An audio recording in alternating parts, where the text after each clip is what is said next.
Hey, I want to thank everyone for subscribing to my YouTube channel.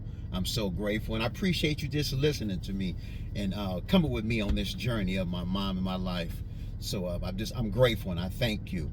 But one thing I know, God always had His hand on me and my mama. Always had His hand on us.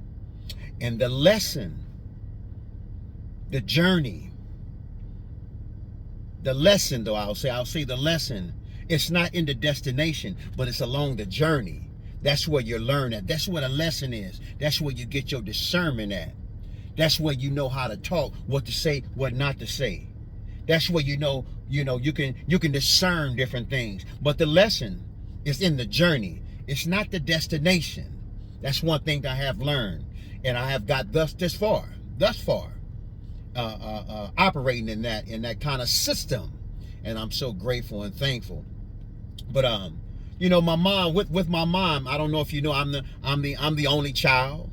With just me and mom growing up in the trenches, just trying to make it happen. Mom was trying to find her way with me, but we was getting there. And I thank God for my mom. I love my mama. Y'all gonna hear me say it all the time. That was my mama. Woo, man. I don't care what my mama did. I love my mama. But we were just trying to make our way, through this life.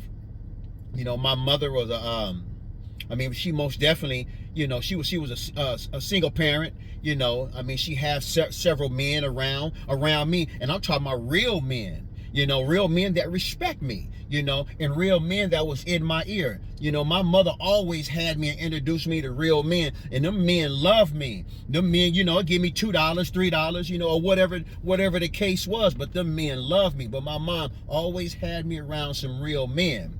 And my mother, she went to Fremont High School. And I remember she was telling me this story about she had a fight with two twin girls at Fremont. And you can still see the bite mark on my mom's jaw where one of the twins bit her.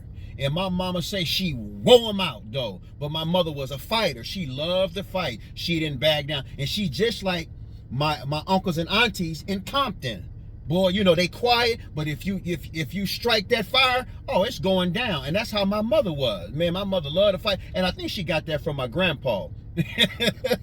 But that woman loved to fight, but like I said, me and my mama talked about a whole bunch of things, and she shared so much. My mother was a Slausinette. She told me about she was a Slausinette. And some of the OGs that follow me, they know what I'm talking about when I'm talking about the Slausins and the Slausinettes. My mother was a Muslim. My mother was part of the Black Panther party, and my mother was just trying to find her way. She stumbled up somewhere, but that's how life go. You stumble and you get on back up, and she was a fighter, and she was fighting. But along the way, along the journey, where I was getting my lessons from my mama, because I got my game from my mama. Man, my mother was teaching me so much. I remember, you heard me say this before, we used to go to Hollywood all the time on a Saturday. I know it was the weekends because it was going down over the weekend, and we'd be walking down Hollywood Boulevard, and my mother used to point out all kind of things to me. And one day we was walking, and I was walking with mom, and she say, son, this is how you walk with a lady. So I guess I was on the inside, and my mother was on the outside, but she was teaching me. She said, this is how you walk with a lady. Your lady should always be on your inside, not your outside. And I was like, why, Mom? She say, you protecting her. When somebody try to push her in the street, you be the first one to grab her. And I looked up at her, and I said, oh, okay. So one day, we was on Central. We was going somewhere. I think Mom might have been going to meet a man or something, but my mother hung out on Central a lot too. And we was just walking up Central, and something just clicked in me, and I remember what my mom said, and she probably was testing me. And I put my mama, I came around and kind of put my mama on the inside, and I was on the outside, and I grabbed my mom's hand, man. And then I looked up at my mama, and she looked down at me, because I was always at her hip. She looked down at me, and she just kind of smiled, and she probably, in her mind, she didn't say nothing, but she knew I got it. She knew I got it. And me and my mama always was close. If you ever see any pictures, me and my mama hugged up. That was my mama. That was Mom Dukes. I love my mama, man. That woman took good care of me. you know. And like I said, I don't care, you know, and I'm saying mental game, strong, you know. And my mother didn't, I'm gonna tell y'all something. My mother didn't nicky-knack me, as my grandmother would call it. My grandmother called it nicky-knacking. When you got a boy baby and you gee and ga. Man, my mama didn't do me like that. You know, my mama didn't tell me to go get her cigarettes. I don't care how high she was. She didn't say go get my cigarettes. My mother ain't never told me to go get her purse. Never. My mother wouldn't even put a purse in my hand. Mama ain't never said that. You know, my mama taught me well. You know, we wasn't full educated with all this education and all this curriculum. But this life that we live in, oh yeah, mama has some experience, and she poured it down in her son.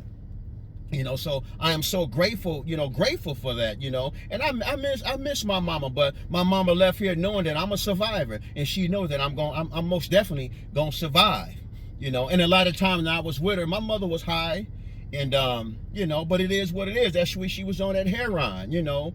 And I'm gonna go back to Pomalee. My auntie and them, they end up moving on Hooper in '87.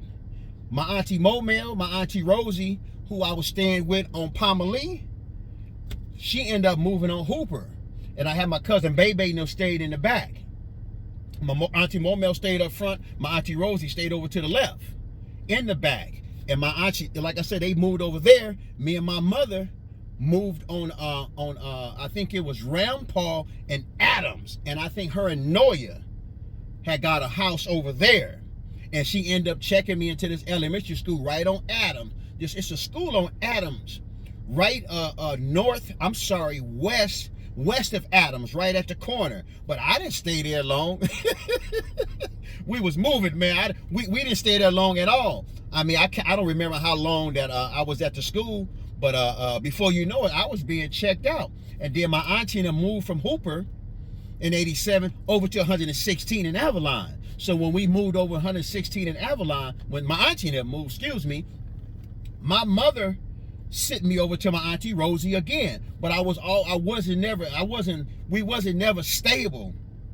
I was always hitting and missing with my aunties. You know, my mother would disappear, you know, and I'd be crying and wondering where my mama is. And I asked my auntie Rosie when I was staying there, you know, where my mama, you know. And I'll ask about my mama. And my auntie Rosie, oh, Kevin, she'll be back, Kevy. They called me Kevy when I was young. She'll be back, Kevy. And I was always worrying about my mama because I wanted to see my mama. But my mama would disappear, you know. And then she finally came back around, and my auntie Rosie was sweating her about some money or something. But my mama didn't have no money, and my mother wasn't looking too well. I knew she was high, you know, off that heroin. But my mother had some food stamps, you know, and gave my auntie Rosie some food stamps. You know what I'm saying? So, you know, because I was living there. And, you know, I'm a county baby. I'm straight up, I'm a county baby. And that's what I come up under. You know, that government cheese, all that cheese that didn't melt, that everybody talk about, it's real. I come up under that, you know. So my mother ended up giving her the food stamps, and she left. You know, my mother disappeared for a little while, came back, and there was a little house in the back. You know, and my mom ended up getting that little house, and we moved in that little house, and that was our house, you know. And I remember then my mother checked me into 118th Street School over there off of San Pedro. I think it's San Pedro and 118th. You know, and I met a lot of my partners that's over there. They're still over in that area. We went on to 118th Street School. And my teacher, I don't know if it was my 5th grade teacher or my 6th grade teacher, but his name was Mr. Wilkinson. And he said something that bothered me to my mother. And my mother came back and told me, and I was sitting on the porch. And I was sitting, and I had a skateboard. And y'all remember them GT skateboards, them neon GT skateboards? I had a lime green one, and my feet was sitting on the skateboard. And he had came over, but I think he was liking my mama, and he said something to my mama that was real foul about me. And I'm gonna talk about that in volume 5. But this is volume 4. I thank you for listening. I appreciate it. But I'm just taking you on this journey, my life journey with me. But I was never stable. Well, I was moving back and forth to my aunties. But one thing, I never did get caught up in the system, you know, and thank God for that. But I thank you for listening. I appreciate you. Love you. God first. Peace, and I'm gone.